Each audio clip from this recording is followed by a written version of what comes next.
왕이신 나의 하나님이여, 내가 주를 높이고 영원히 주의 이름을 송축하리이다. 내가 날마다 주를 송축하며 영원히 주의 이름을 송축하리이다. 여호와는 위대하시니 크게 찬양할 것이라. 그의 위대하심을 측량치 못하리로다. 하나님은 영이시니 예배하는 자는 영과 진리로 예배할지니라.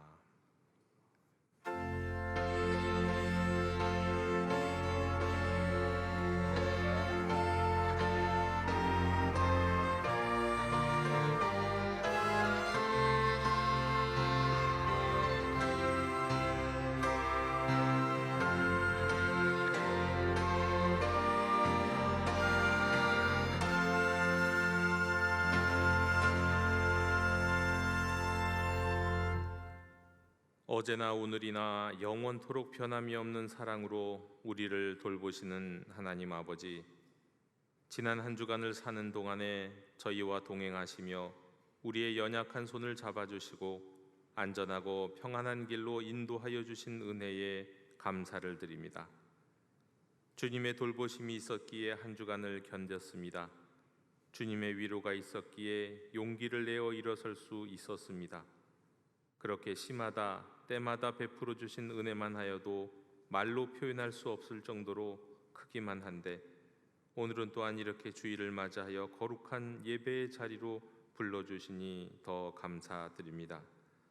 베푸신 은혜를 간직하고 감사와 감격으로 드리는 우리 예배를 기쁘게 받아 주시옵소서. 예수님의 이름으로 기원하옵나이다. 아멘. 다 함께 자리에서 일어나셔서 오늘 이곳에 계신 성령님을 찬양하시겠습니다.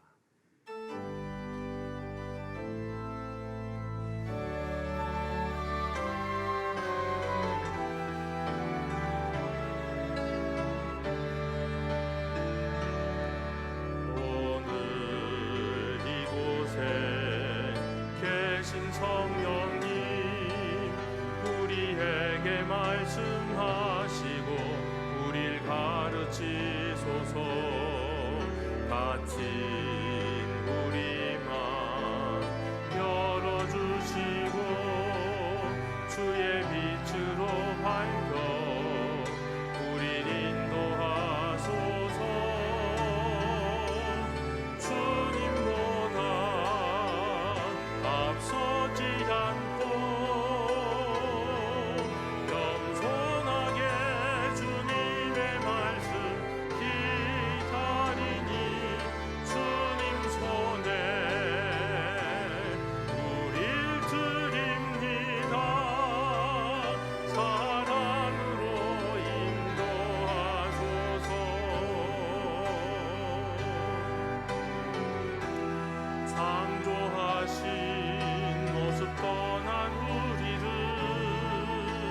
예수님 함께 빚으소서.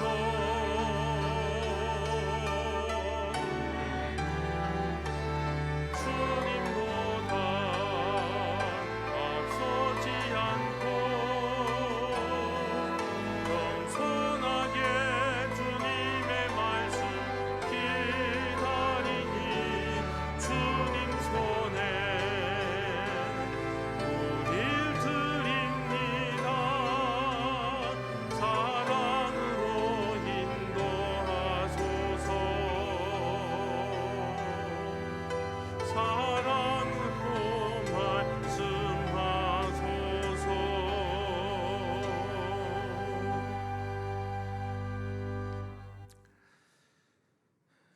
진실한 마음으로 회개하는 성도들을 외면하지 않으시는 하나님 아버지, 그 크신 사랑과 자비를 의지하여 우리의 모든 죄와 허물을 고백하오니 불쌍히 여겨 주시옵소서. 하나님의 영광을 드러내며 하나님의 이름을 찬양해야 할 우리의 입으로 하나님을 원망하며 이웃을 비방했습니다. 사지백체를 하나님의 의와 병기로 드려야 함에도 불구하고 오히려 죄와 더불어 먹고 마시는 불의의 도구로 사용하며 살았습니다. 용서해 주시옵소서. 위급한 일을 만날 때마다 기도하는 대신에 사람을 의지하고 우상을 찾아다니면서 믿음 없음을 드러냈습니다. 평안하고 즐거울 때는 그것이 하나님의 은혜인 줄 깨닫지 못하고 교만한 말을 하며 자신을 자랑했습니다. 자비를 베풀어 주시옵소서. 돌아보니 지나온 발자국마다 허물이었고 어리석음 뿐이었습니다. 이 모든 죄를 사해 주시옵소서. 긍휼을 베풀어 주시옵소서.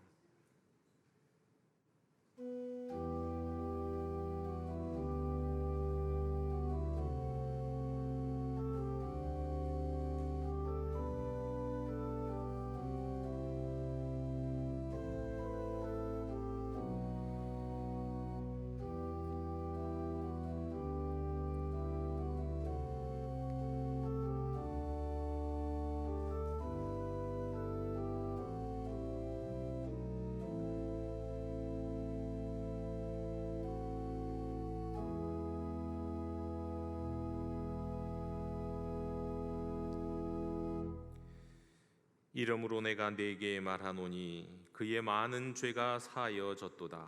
이는 그의 사랑함이 많음이라. 아멘. 나는 전능하신 아버지 하나님 천지의 창조주를 믿습니다. 나는 그의 유일하신 아들 우리 주 예수 그리스도를 믿습니다. 그는 성령으로 잉태되어 동정녀 마리아에게서 나시고 본디오 빌라도에게 고난을 받아 십자가에 못 박혀 죽으시고 장사된 지 사흘 만에 죽은 자 가운데서 다시 살아나셨으며 하늘에 오르시어 전능하신 아버지 하나님 우편에 앉아 계시다가 거기로부터 살아있는 자와 죽은 자를 심판하러 오십니다. 나는 성령을 믿으며 거룩한 공교회와 성도의 교제와 죄를 용서받는 것과 몸의 부활과 영생을 믿습니다. 아멘. 다 함께 자리에 앉으셔서 성시교독 20번을 교독하시겠습니다.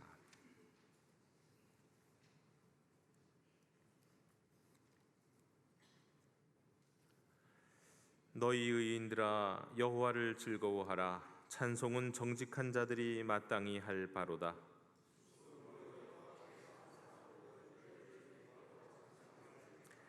새 노래로 그를 노래하며 즐거운 소리로 아름답게 연주할지어다.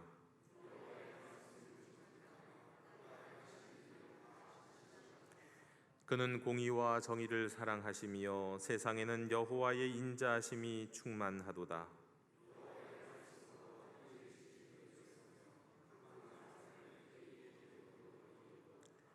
그가 바닷물을 모아 무더기같이 쌓으시며 깊은 물을 곳간에 두시도다.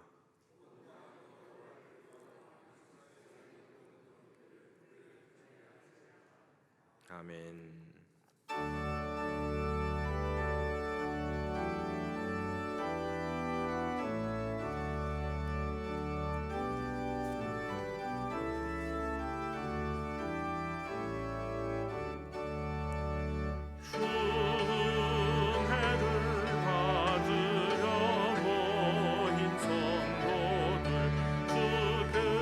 주신 주께 닿게 하옵소서.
기도드리겠습니다. 오래전부터 저희를 부르셔서 자녀로 삼아주신 아버지 하나님, 모든 경배와 찬양과 영광을 오직 여호와 하나님께 올려드립니다. 죄로 인하여 죽을 수밖에 없었던 저희를 구원하기 위하여 십자가의 고통을 감내하셨던 주님의 은혜를 기억합니다. 지금 저희들이 누리고 있는 모든 일들과 지나온 모든 순간들, 봄, 여름, 가을, 겨울 계절의 변화하는 순간들, 당연한 듯 누리고 살아왔지만 이 모든 것이 당신께서 주신 은혜였음을 고백합니다. 특별히 이 땅에 태어나서 당신의 자녀로 당신께 예배드리며 복음을 전할 수 있는 축복 또한 당신께서 주신 은혜였음을 고백하며 감사드립니다. 특별히 이 민족을 위하여 기도합니다. 수많은 외세의 침략과 일본의 압제 속에서도 그 압제를 이겨냈던 이 민족, 권력자들의 철저한 이기심으로 동족끼리 총칼을 겨누며 서로 증오하며 살고 있는 지금 이 순간, 독재와 맞서 싸워 4.19 혁명으로 찾아온 민주주의, 그럼에도 불구하고 기회주의자들에 의해 다시 한번 유린당했던 이 민족의 민주주의를 찾기 위해 몸부림쳤던 80년 서울의 봄과 광주 민주운동, 36년 전에 60항쟁을 통해서 호원철폐, 독재 타도를 외쳤던 많은 희생한 이들이 있습니다. 아버지 하나님, 그들의 개인을 위해서 싸워온 것이 아니라 오직 이 나라의 민주주의와 이 나라의 인권을 위해 싸워왔음을 기억하여 주옵소서. 주님은 이 세상에 오신 게 의인을 위해 오심이 아니요 오직 죄인을 위해 오셨다 하심을 기억합니다. 아버지 하나님, 천대받고 세상 속에서 가난하고 병든 이들을 위해서 헌신하셨던 주님을 또한 기억합니다. 지금 이 순간 많은 이들이 헐벗고 굶주림 속에서도 이 순간 있습니다.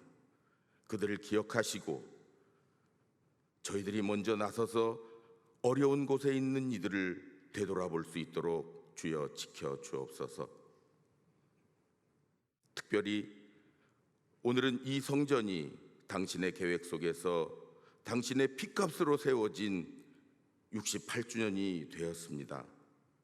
수많은 시간 속에서 많은 어려움도 있었고 그 어려움들을 믿음의 선배들의 기도와 간구가 밀알이 되어 지금까지 왔음을 기억합니다.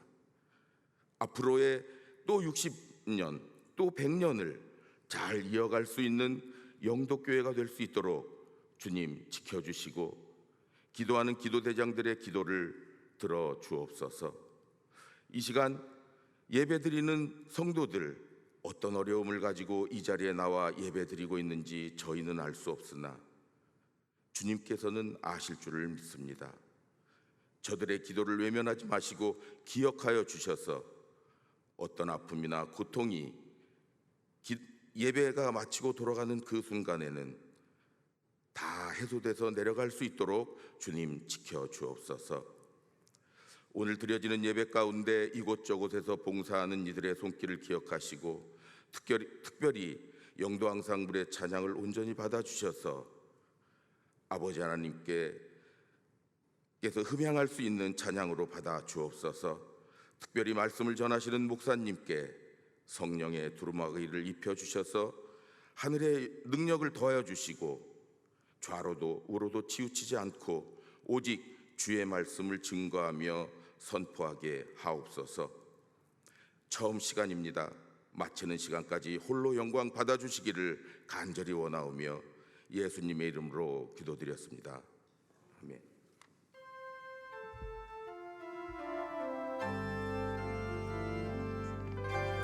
하늘에 계신 우리 아버지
예배하는 공동체 우리 영도교회 주일 예배 함께하신 모든 분들을 환영하고 축복합니다. 특별히 오늘 우리 영도교회 처음 또는 아주 오랜만에 나오신 분들을 축복합니다. 우리가 이제는 이곳에서 늘 우리가 함께 예배할 수 있기를 원합니다. 근데 오늘 우리 이 영도교회 오늘 이 자리에 일부 예배 혹시 처음 오신 분 계신지요? 혹시 우리 인도자와 함께 자리에서 일어나 주실 수 있으면 우리가 함께 축복하면 좋겠는데요. 혹시 혼자 또는 네 여기 계시는군요. 네, 감사합니다. 혼자 계속 서 계시면 멀뚱멀뚱 또 부끄러우실 수 있어서 일단 우리가 함께 박수로 축복하고 환영하겠습니다. 네, 환영합니다. 축복합니다. 네, 자리에 앉아 주시기 바랍니다. 서 계셔서 우리가 축복하면 좋겠지만 이게 부끄럽거든요. 그래서 우리가 앉은 자리에서 우리 새로 오신 우리 형제님을 함께 축복하는 시간 가졌으면 좋겠는데요. 우리 하나님은 너를 지키시는 자라는 찬양을 우리가 함께 부르면서 또 옆에 계신 분들 또 새로 오신 분들 서로 함께 축복하도록 하겠습니다.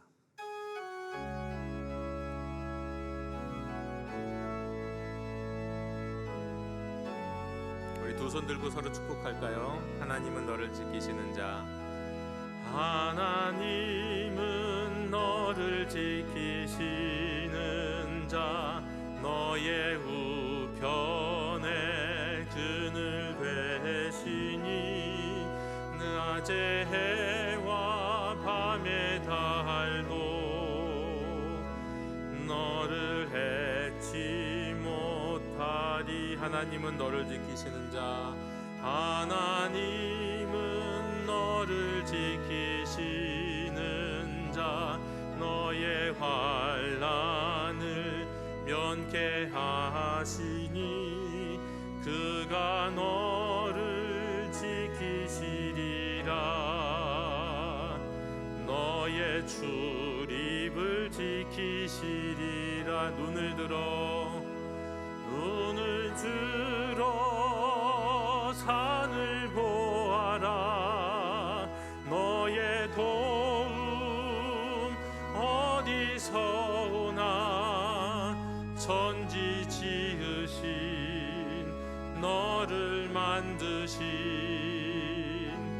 여호와께로다. 우리 옆에 계신 분들과 함께 이렇게 인사하겠습니다. 사랑합니다. 축복합니다. 사랑합니다. 축복합니다. 환영합니다. 자, 오늘은 우리가 68주년 교회 창립 기념주일 및 우리가 영도행전 초청주일로 지킵니다. 영도행전 초청주일과 관련된 1번부터 5번까지의 내용들은 여러분들 잘 살펴주시고 또 혹시 인도하시고 처음 오신 분들이 계시다면 이 순서대로 함께 참여해 주실 수 있으면 참 좋겠습니다.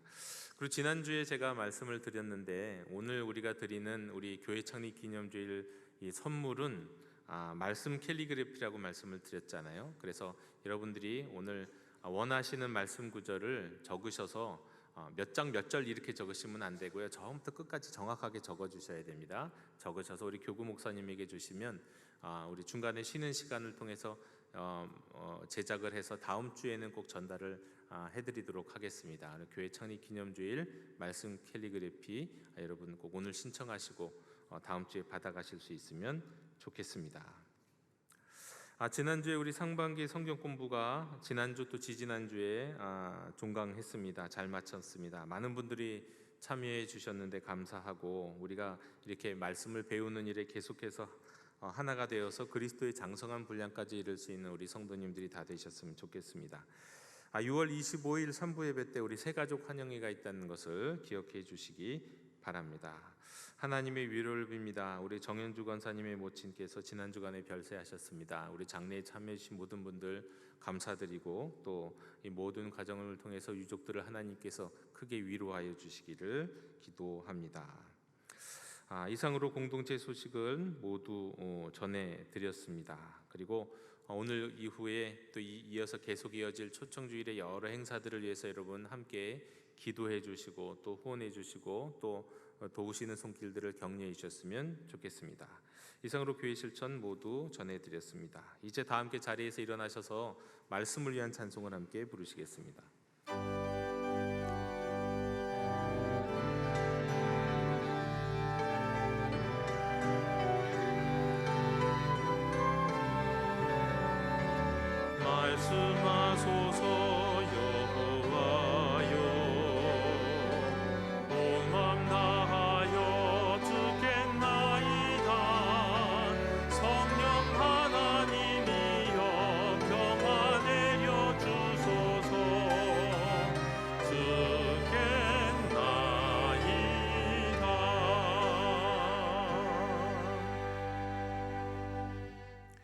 오늘 우리에게 주시는 하나님의 말씀은 로마서 8장 18절, 28절 두 절의 말씀입니다. 하나님의 말씀을 경청하십시오.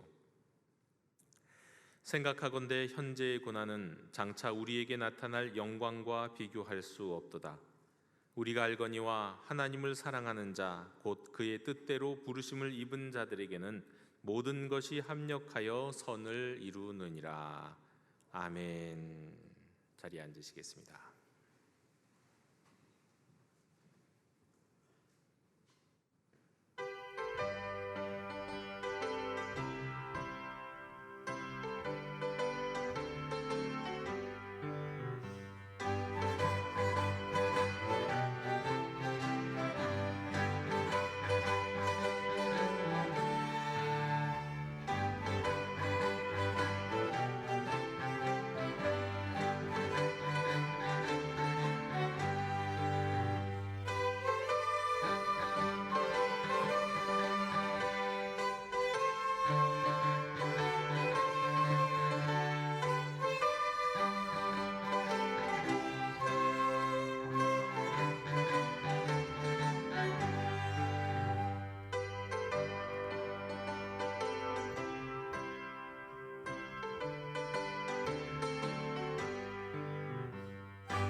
아멘. 2007년 워싱턴 포스트 일요판 커버 스토리에는 특별한 이야기가 실렸었습니다. 당시 이 기사는 우리 국내에서도 여기저기 번역돼서 소개가 많이 되었었는데요.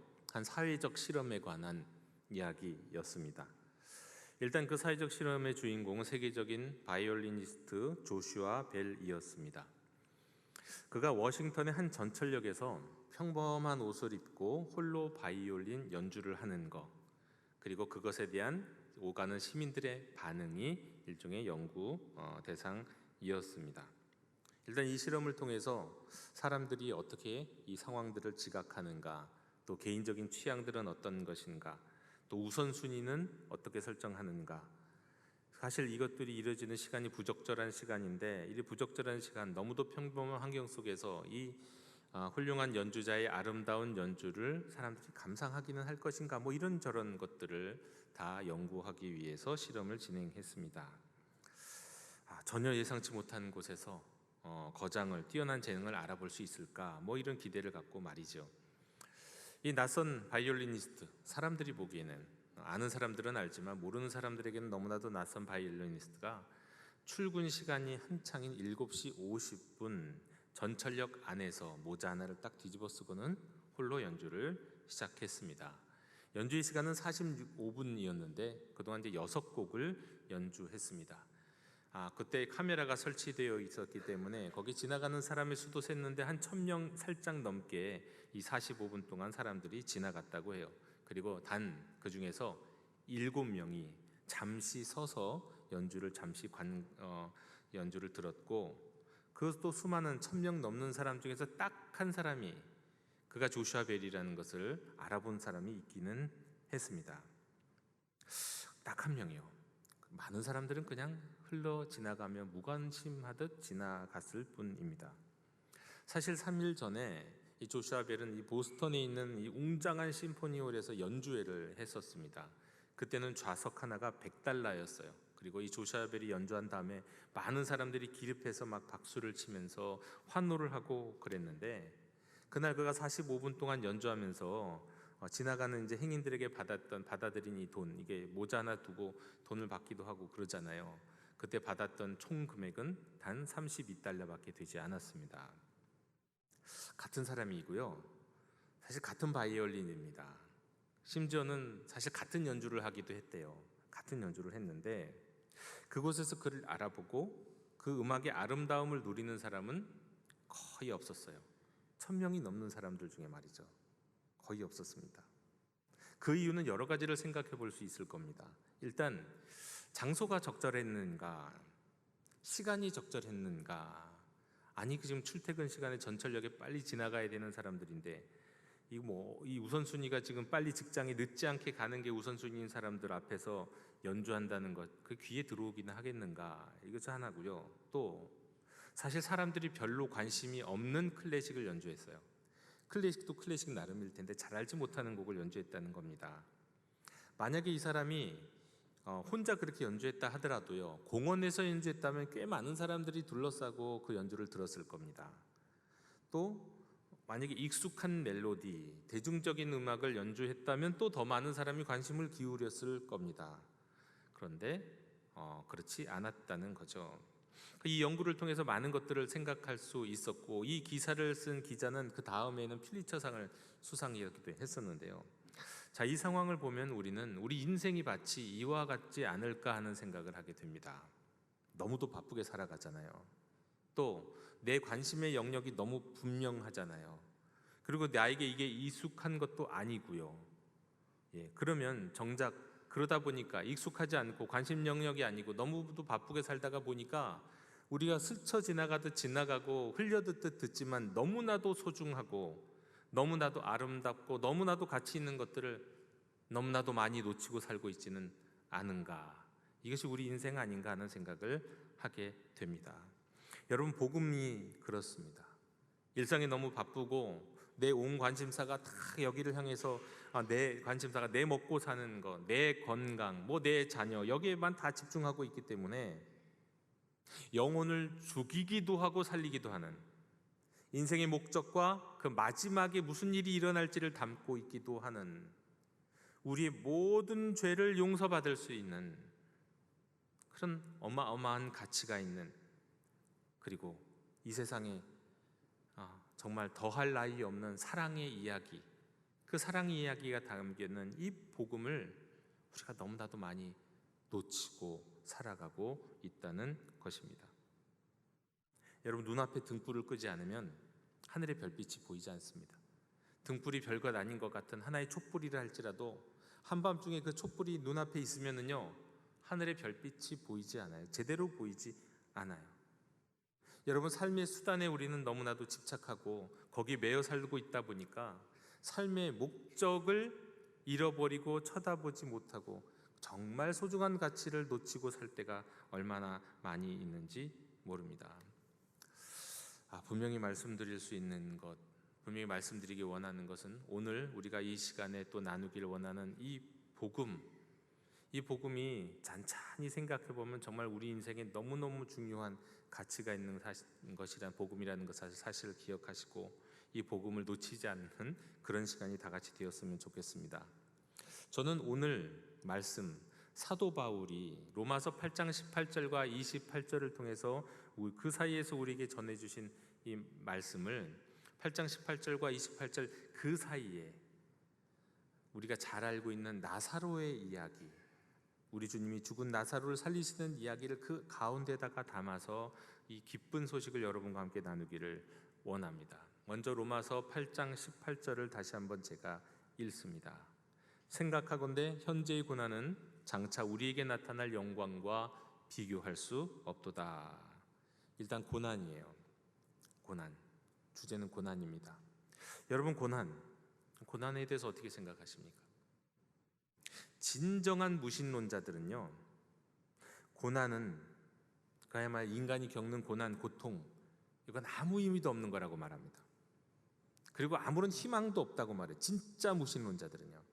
그러니까 어정쩡한 무신론자들은 자기가 무슨 말을 하는지도 몰라서 고난에 대해서 이런저런 생각들과 판단을 갖고 있을지 모르지만, 진정한 무신론자들은 고통이라는 건 의미도 없고 이유도 없다라고 말합니다.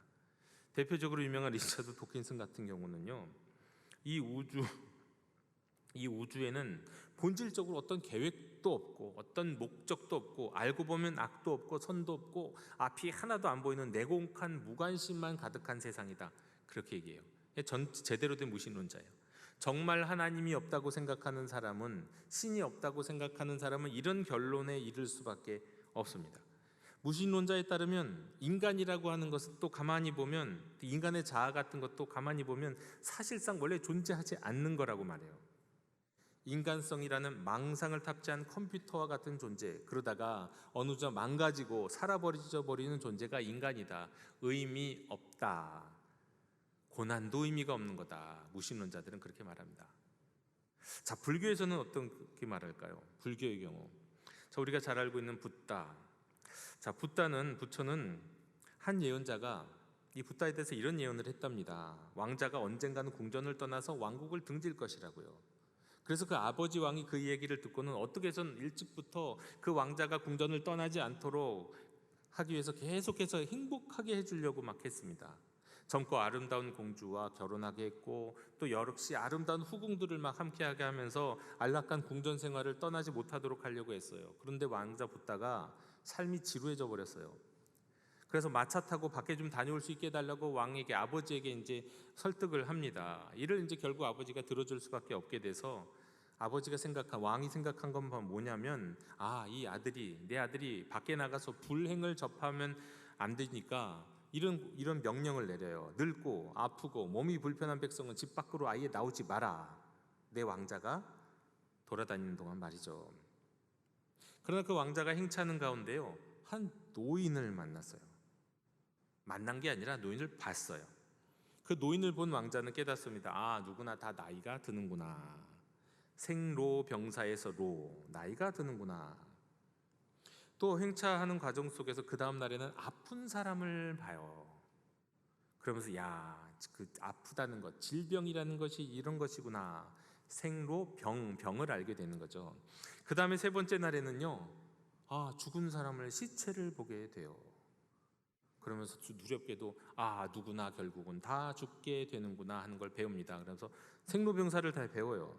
그래서 왕자는 궁전을 떠나서 이제 깨달음의 여정을 시작하죠. 우리가 잘 아는 보리수 아래서 이렇게 여정을 선하는 거죠. 그리고 나중에 다시 붓다가 세상에 자신을 드러냈을 때, 그가 이제 설파했던 불교의 철학은 뭐냐면, 인생은 고난이고 유일한 탈출구는 모든 애착, 집착을 끊는 거다. 네? 인생 고집멸도잖아요. 인생은 고난이고 집착을 그래야 이제 도에 이른다 이거죠. 고집멸도가 이루어지는 거죠. 애착을 끊는 것이다. 그러면서 무소유, 그리고 모든 집착도 다 버리는 거, 그럴 때 우리가 비로소 고통으로부터 자유해진다.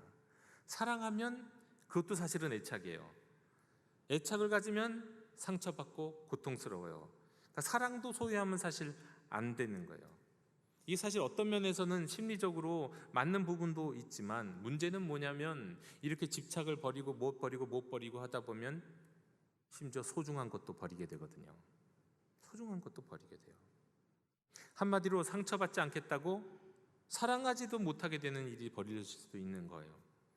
믿음도 소망도 사랑도, 그 어떤 것도 다 어떻게 보면 애착이고 집착이 되죠. 소유하면 고통만 가져오니까요. 그래서 무신론자였던 조나선 하이트라고 하는 아주 유명한 작가는 심리학자이기도 한데, 이 사람이 이제 이 전 세계 모든 책들을 이제 고전들을 연구하고, 특별히 이제 부처를 연구하다가 처음에 부처의 이 불교의 철학에 깊이 빠져들었다가 어느 날 회의를 하기 시작했어요. 만약에 부처가 노인을 보고 병든 이를 보고 시체를 보기만 할 뿐 아니라 마차에 내려서 그 노인과 만나 이야기를 하고 병든 사람과 이야기를 했다면 달라졌을 거다. 만나서 이야기는 하고 그들의 인생에 대해서 듣지는 않고 그냥 멀리 보서 판단하고는 아예 집착을 끊어야 된다고 얘기한 게, 이게 이제 불교가 됐다는 겁니다. 네. 나이가 드는 것도, 사실 병이 드는 것도, 심지어는 죽는 것도 어떤 의미가 있을 수 있잖아요. 근데 의미를 다 사라지게 만드는 거예요. 그러면서 무소유, 무애착, 이런 건 사랑도 의미와 같은 우리 인생의 아주 중요한 의미와 같은 보물들도 다 빼앗아 버리게 되었다. 이런 얘기를 했습니다. 그게 불교에서의 고난이에요. 자, 그럼 기독교에서의 고난은 무엇이라고 말할 수 있을까요? 기독교에서는 고난을 어떻게 이야기할까요? 자, 마르다, 마리아, 나사로 이런 이름 다 들어보셨죠? 이들의 이야기를 통해서 우리가 고난을 어떻게 바라봐야 할지 말씀드리기 원합니다.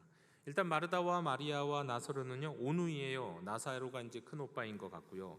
마르다는 언니, 마리아는 이제 동생입니다. 그 중에 마리아는 또 기가 막힌 어떤 일들을 이전에도 보여준 적이 있어요. 예수님께 향유폭을 깨뜨려서 자기 머리로 막 주님의 발을 닦아드렸고 막 그런 일을 했던 게 마리아예요. 또 언니 마르다가 예수님과 또 함께했던 손님들을 열심히 대접할 때 마리아는 예수님이 혼자서 예수님의 발치에 딱 앉아서 예수님의 말씀을 딱 들으면서 예수님의 수제자 자리를 넘보기도 했던, 참 어떻게 보면 당돌하기도 했던 게 마리아입니다. 그런데 이런 예수님은 이 마르다와 마리아와 그리고 나사로, 이 오누이로 이루어진 이 가족을 참 사랑하셨다고 성경이 말씀해요. 그런데 사랑하셨는데 어느 날 이를 무색하게 하는 예수님의 모습을 우리가 보게 됩니다. 베다니에 살고 있는 이 나사로가 아팠어요. 심각하게 아팠어요. 위중했습니다. 그래서 이제 마르다와 마리아 자매가 예수님께 이제 전가를 보내요. 사람을 통해서 전가를 보냅니다. 주님이 사랑하시는 나사로가 지금 병들었습니다. 당시 예수님이 계시던 곳은 나사로가 사는 베다니로부터 약 3km 정도밖에 떨어지지 않은 비교적 가까운 곳에 있었어요. 근데 그 사랑하신다고 하는 예수님이 당장 오시지 않는 거예요. 예수님은요 심지어 길거리 지나가다가 처음 만난 사람들의 이런 심각한 질병들도 고치셨고요, 귀신들도 고쳐주셨어요. 심지어는 멀리 떨어진 곳에서 낫게 하시기도 했어요. 그런데 친할 뿐만 아니라 사랑하고, 그리고 사실 이들을 통해서 예수님 참 많은 섬김을 받았는데, 그런데 그 소식을 듣고도 지체하셨어요. 모르는 사람도 아니고 말이죠. 여러분, 그렇습니다. 일단은요 하나님의 사랑을 받는 이들이라고 해서, 그리스도인이라고 해서 고난이 없는 게 아니에요. 마르다, 마리아, 나사로는 누구보다 주님의 사랑을 받는 사람이었고 주님과 깊은 교제를 나눴던 사람들이었어요. 그런데 그들에게도 이런 엄청난 고난이 있잖아요. 하나님은 전지 모든 것을 아시고 전능하신 분이시지만, 그런데도 불구하고 하나님의 자녀들이 살아가는 현실에는 고난이 있습니다. 이거는 불교하고 비슷해요. 인생에 고난이 있다는 거는요. 그런데 또 거기다가 이 고난에도 여러 가지 고난이 있는데, 우리 그리스도인들이 겪는 고난 중에 또 가장 큰 고난은 뭐냐면 그 고난 그 자체가 아니에요. 고난 가운데 기도를 했는데, 하나님께 부탁을 했는데 그 기도의 응답이 더디고 마치 하나님이 그 기도를 들어주시지 않는 것 같을 때, 그때는 고난 그 자체보다 더 고통스럽습니다. 오늘 이야기 속 마르다와 마리아가 길지는 않은 시간이지만 그걸 경험했어요. 멀리 계신 것도 아니고 능력 있는 거 알고 계셨어요. 심지어 그들을 사랑하시잖아요. 그들도 주님을 사랑으로 섬겼잖아요. 그래서 나사로가 위중하다고 소식을 전했어요. 그럼 예수님이 당장 오셔서 낫게 하실 듯한데 지체하세요. 얼마가 지나온 후 예수님이 베다니에 도착하셨습니다. 그러나 이미 나사로가 죽어서 무덤에 장사된 지 4일째 되는 날이었어요. 이때 행동이 늘 앞서는 언니 마르다가 먼저 예수님께 달려왔어요. 주님이 여기 계셨더라면 제 형제가 죽지 않았을 겁니다. 그러나 지금도 알고 있어요. 주님이 하나님께 달라고 하는 것은 무엇이든지 하나님이 들어주신다는 걸 알고 있습니다. 이 마르다의 고백 속에서는 마음의 한편에 이게 서운함이 당연히 있겠죠. 서운함이 담긴 고백이면서도 하나하나 말씀이 또 틀리지가 않아요. 다 맞는 말이에요.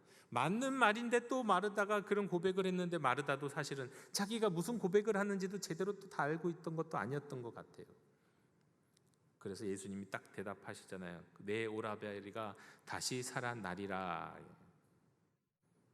근데 마르다는 방금 자기가 한 얘기가 있는데도 불구하고 이 말을 또 오해해요. 마르다는 당시 많은 유대인들이 갖고 있던 부활신앙 그대로 대답합니다. 저도 알고 있습니다. 마지막 날에는 그가 살아날 겁니다. 유대인들이 다 그렇게 생각했어요. 마지막 날에는 하나님의 백성들은 살아난다. 이때 예수님은 고난과 낙심 가운데 처해 있는 마르다에게 이렇게 말씀하셨어요. 나는 부활이요 생명이니 나를 믿는 자는 죽어도 살겠고 무릇 살아서 나를 믿는 자는 영원히 죽지 아니하리라. 이것을 내가 믿느냐? 마르다는 믿습니다 고백했습니다. 자, 이걸 고백한 다음에 마르다는 이 말씀을 드린 후에 돌아갑니다. 그리고 이제 자매 마리아에게 예수님이 너를 부르십니다 하면서 마리아를 불러요. 늘 그렇듯이 이 마르다는 아마도 이 집에 빨리 돌아가서 문상객들을 열심히 대접해야 하는, 마르다가 그런 사람이잖아요. 대접하러 간 것 같아요. 그리고 마리아를 불렀는데 이 마리아가 이제 서둘러 일어나서 예수님께 가려고 하니까 문상객들이 위로하러 왔던 사람이 마리아가 너무 슬퍼갖고 무덤에 가서 울려고 하는가 보다. 우리가 마리아를 같이 가주자, 같이 울어주자. 그런 정말 선하고 아름다운 마음으로 같이 일어나 따라갔던 것 같습니다. 그리고 마르다가 예수님을 만났던 그곳에서 예수님을 마리아가 만나요. 마리아도 똑같이 고백합니다. 주님이 여기 계셨더라면 저희 형제가 죽지 않았을 겁니다. 서운한 마음으로, 예수님이 어떤 분이신지 알기에 신뢰하지만 그러나 서운한 마음으로 솔직히 고백해요. 이때 마리아와 조문객들이 예수님 앞에서 함께 웁니다. 너무 슬퍼서. 그리고 주님이 이것을 보셨어요. 그리고 희한한 장면으로 이어집니다. 성경에 따르면 예수님이 화가 났대요. 분노하셨대요. 그리고 눈물도 흘리셨대요. 무엇에 대해 화가 났을까요? 자기가 사랑하는 예수님, 아마도 예수님이 사랑하는 나사로, 그 나사로를 죽음으로 이끈 그 죽음의 능력, 죽음의 힘, 이것에 대해서 예수님은 분노하셨어요. 그냥 죽으니까 죽음은 다 그냥 받아들이는 거야. 다 사람은 죽는 거지. 태어날 때가 있으면 나이 들 때가 있고 병이 들 때가 있고 죽는 때가 있어. 그냥 그것은 다 받아들여야 돼. 그렇게 말씀하지 않으세요. 예수님은 죽음에 대해서 분노하셨어요. 그리고 그 모든 아픔 속 아픔을 함께 누리고 아픔을 느꼈던 나사로에 대해서, 마리아와 마르다에 대해서 함께 또 우는 이들을 바라보면서 그들의 슬픔에 공감하시고 함께 눈물을 흘리셨어요. 마리아와 위로하러 온 이들의 눈물. 자, 여러분, 그런데 보십시오. 이 마리아와 위로한 이들의 눈물, 바로 이들의 눈물이 바로 오늘날 고난 가운데 살아가는 우리들의 모습과도 같습니다. 분명 하나님의 사랑받고 하나님을 사랑하며 살아가는 하나님의 자녀인데 때로는 기도에 응답이 없는 고난 속에서 살아가면서 그것 때문에 때로는 눈물을 흘리잖아요. 하나님에 대한 믿음이 없는 게 아니에요. 이해는 되진 않지만 하나님을 신뢰합니다. 하나님이 계신 것도 알아요. 그런데 기도에는 응답이 속히 오지 않고 내가 원하는 기도의 응답은 있지 않을 때 우리는 고난을 경험합니다. 눈물을 흘리기도 합니다. 우리 예수님은 이 장면에서요, 멀찌감치 계시면서 눈물 흘리지 마 그렇게 말씀하시. 너희 눈물 흘리는 거 아무 의미도 없어 그런 말씀하시지 않았어요. 너희 집착을 끊어라, 애착을 끊어라. 너희가 집착을 갖고 애착을 끊는 한 너희는 계속 고통스러울 거야 이렇게 말씀하시도 않았어요. 사람은 다 죽는 건데 뭐 이걸 받아들여야지 이렇게 말씀하시지도 않았어요. 죽음에 대해서 분노하셨어요. 애통해하는 이들과 죽음의 고통에 빠져있는 나사로를 위해서 함께 눈물을 흘리셨어요. 괴로우니 어려운 문제를 해결해달라는 성도의 기도에 대해서 우리 주님은 너 어리석은 그런 기도 하지 마 그렇게 말씀하지 않습니다. 사필기정, 그건 네가 잘못해서 너에게 생긴 문제인데 왜 그 문제를 나한테 가져와서 기도하니 그렇게 말씀하지도 않아요. 그건 업보다, 네가 잘못해서 생긴 문제니까 네가 업보 그대로 받아들이고 네가 책임져야 돼 이렇게 말씀하지도 않아요. 우리 주님은 성도의 고난 가운데 있는 성도의 삶에 함께 슬퍼하고 함께 눈물을 흘리시는, 함께 분노하시는 분이세요. 눈물 흘리시는 예수님의 모습을 본 이들 가운데 어떤 사람들은 이렇게 말했습니다. 저 예수가 나사로를 얼마나 사랑하셨길래 저렇게 눈물을 흘리는가 뭐 이렇게 말하는 사람도 있는 반면에 어떤 사람은 아니 맹인의 눈을 뜨게 했던 이 사람이 진작 일찍 와서 나사로를 살리기도 할 수 있었을 텐데 왜 이제 왔지 하면서 냉소적인 질문을 하는 사람도 있었어요. 이런 이야기를 들으면서 비통과 슬픔으로 무덤에 가신 주님은 따라온 사람들에게 말씀하십니다. 저 무덤의 돌문을 옮겨라, 열어라. 그러자 마르다가 나와서 말합니다. 주님, 벌써 냄새가 날 겁니다. 4일이나 됐어요. 냄새가 날 거예요. 그때 예수님이 말씀하셨어요. 내 말이 네가 믿으면 하나님의 영광을 보리라 하지 아니하였느냐. 그러자 사람들이 예수님의 말씀대로 무덤의 돌문을 치웠어요.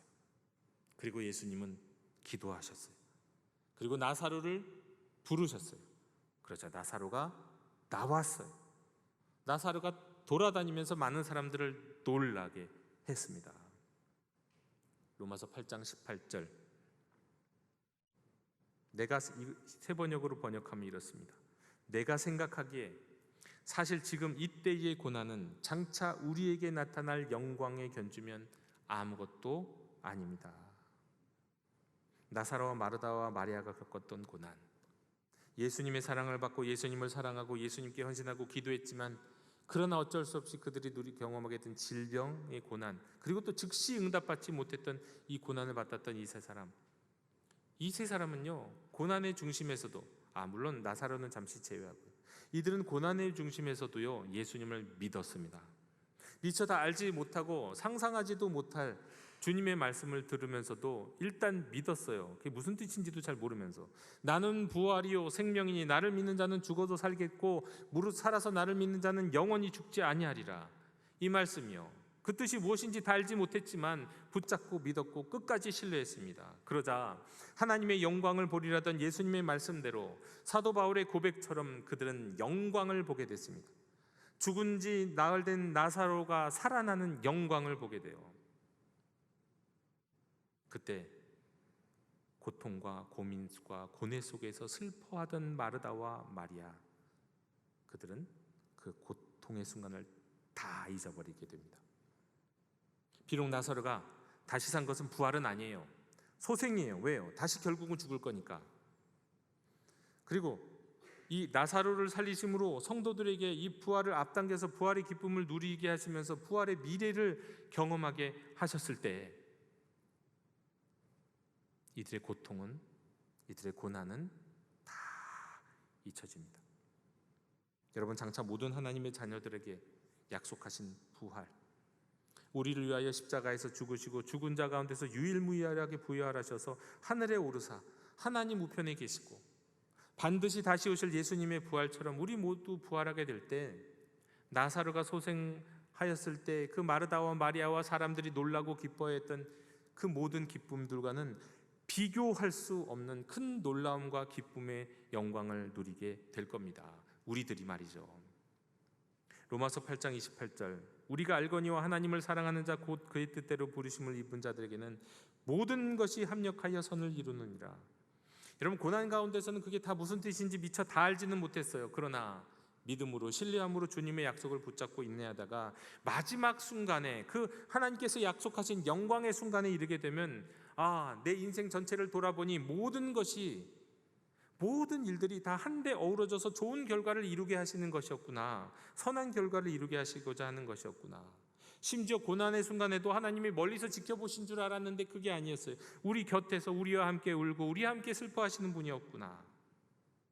죽음에 대해서, 불의에 대해서 분노하시고 슬픔 가운데 있는 이들과 함께 슬퍼하시는 예수님, 그 예수님을 보면서, 그 예수님을 기억하면서 우리가 마지막 때에 우리의 인생의 고난들을 돌아보면, 하나님이 거기에 함께 하셨구나. 하나님 우리를 버리신 게 아니었어. 멀리 계시지 않았어. 그것을 경험하게 되고 우리가 되돌아보게 됩니다. 그리고 고백하게 됩니다. 그리고 우리가 고난의 순간에 겪었던 고통과 슬픔, 아픔들은 순식간에 그 아픔의 상처들은 싹 사라지면서 하나님의 영광 가운데, 하나님의 은혜 가운데 모든 것들을 감사하며 주님을 찬양하게 될 것입니다. 우리 그리스도인들은 이것을 믿고 이것을 사랑하고 이것을 소망하는 사람들이에요. 장차 우리에게 나타날 영광 말이죠. 인류의 첫 부활이셨고 모든 것에 생명을 주시는 예수님을 믿고 예수님을 사랑하고 또 믿고 사랑하는 이들에게 약속하신 장차 우리에게 나타날 부활의 영광을 소망하는 것이 바로 그리스도인들입니다. 깔뱅은 말하기를 현세의 고난은 우리의 구원을 방해하기는커녕 도와준다고 얘기했습니다. 즐겁고 슬프고 평화롭고 고통스러운 모든 일들이 한데 어우러져서 선한 결과, 아름다운 결과를 이룬다는 것입니다. 그런데 말이죠, 오늘 말씀에 보면 단 한 가지 전제가 있습니다. 이것이 어떻게 누구에게 이런 일이 일어나는가? 장차 우리에게 나타날 부활의 영광을 누구와 기대할 수 있는가? 그리고 그 모든 고난들을 돌아볼 때 이것 합력하여 선을 이루시는 하나님의 은혜였고라고 고백할 수 있는 사람은 누군가? 전제가 있어요. 오직 하나님을 사랑하는 사람들에게만 이런 일이 일어날 거라고 말씀합니다. 하나님을 사랑하는 사람들에게만. 여러분, 하나님을 사랑하는 사람, 하나님을 사랑하는 것의 기본이 뭔지 아세요? 믿는 거예요. 주님을 믿는 거예요. 믿음이 사랑의 기본이고 믿음이 사랑의 첫 발자국이에요. 주님을 믿기 전에는 주님을 사랑할 수가 없어요. 하나님을 믿기 전에는, 예수님을 믿기 전에는 예수님을, 하나님을 사랑할 수 없어요. 믿어야 돼요. 그렇게 믿음으로 말미암아 하나님을 사랑하는 이에게는요, 그 인생의 모든 고난과 어떤 어려움들도 마지막 때에는 다 이 때를 위함이구나, 하나님이 이 나에게 장차 주실 이 영광을 위하여서 하나님이 그런 고난을 나에게 허락하셨구나 하는 것을 이해하며 감사하며 주님을 찬양하게 된다는 것입니다. 여러분, 성경에 따르면 하나님이 우리를 사랑하시면 너무도 분명해요. 다만 하나님이 고난의 현장인 세상 한복판에 들어오셔서 함께 고통받으시고 심지어 우리를 사랑하사 우리 죄를 위하여 십자가에 죽으셨으니 이제 하나님의 사랑은 분명하니까 이제는 그 사랑에 감사하며 우리도 주님을 사랑하라고 말씀하시고 그 사랑으로 우리를 초대하십니다. 그 사랑의 첫걸음은 주님을 믿는 거예요. 믿음으로 사랑의 삶으로 우리가 나아가야 할 때입니다. 여러분, 하나님이 자녀들이 겪는 고난은 장차 나타날 부활의 영광이 견주면 아무것도 아니에요. 고난은 짧고 부활은 영원하기 때문에 그렇습니다. 심지어 결과만이 아니라 그 과정에서도 고난 한가운데서도 함께 하신 하나님, 그 하나님께서 오직 하나님의 백성들, 하나님의 자녀들에게는 선한 열매, 좋은 결과로 늘 우리를 인도하시는 줄로 믿습니다. 예수를 구주로 믿는 하나님의 백성 여러분, 오늘 믿음의 공동체 영도교회를 찾아주신 또 우리 평화의 사람 여러분, 나 같은 죄인을 살리기 위해서 사람이 되시고 십자가에서 죽으신 그 주님의 사랑 우리 외면치 않기를 원합니다. 믿음으로 사랑의 응답을 할 수 있는 저와 여러분이 되었으면 좋겠습니다. 그리고 하나님이 약속하신 바 장차 우리에게 나타날 영광, 그 영광을 고대할 수 있기를, 그리고 사모할 수 있기를, 그리고 그 영광을 우리 한 사람도 놓치지 않고 누릴 수 있기를 주님의 이름으로 빌고 원합니다. 기도하겠습니다. 주님, 많은 인생들이 그저 인생의 수단에 집착하느라 목적도 없이 의미도 없이 살아가는 가운데 하나님의 자녀들에게 너무도 분명한 우리의 갈 길을 가르쳐 주시고 예수님을 통해 친히 보여주시니 감사드립니다.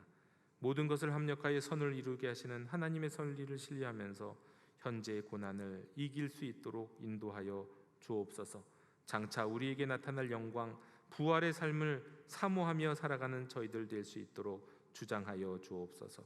예수님의 이름으로 기도드립니다. 아멘. 이 시간 응답의 찬송 305장 부르시겠습니다.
주님 감사드립니다.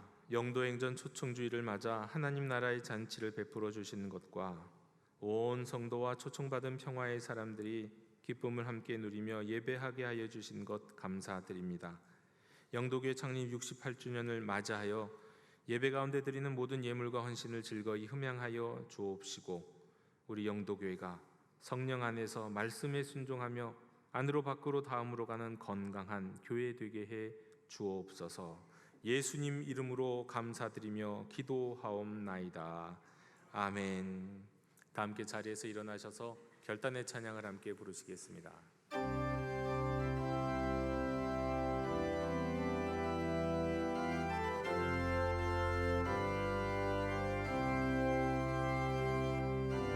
말씀 앞에서 경외함으로 주께 홀로 섭니다. 생명의 말씀 읽고 순종해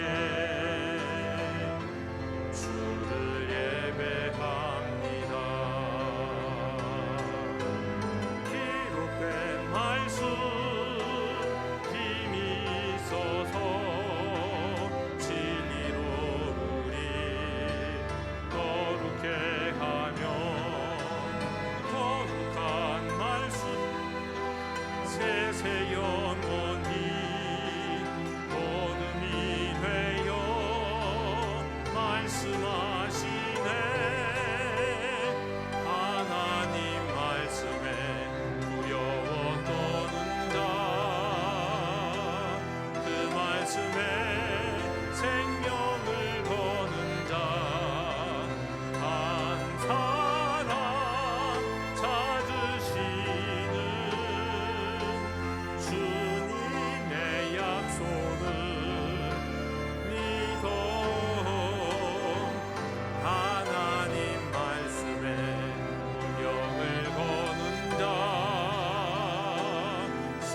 지금은 우리를 사랑하심으로 우리 죄를 위하여 십자가에서 죽기까지 우리를 사랑하신 주 예수 그리스도의 은혜와 아들을 내어주시기까지 인생들을 사랑하신 하나님 아버지의 한없으신 사랑과 부르심에 응답하고 말씀 앞에 결단하게 하시는 성령님의 감화감동 충만 역사하심이 장차 우리에게 나타날 영광을 사모하는 하나님의 사랑받고 하나님을 사랑하는 모든 주님의 권속들 머리 위에 지금부터 영원토록 함께 계시기를 간절히 축원하옵나이다.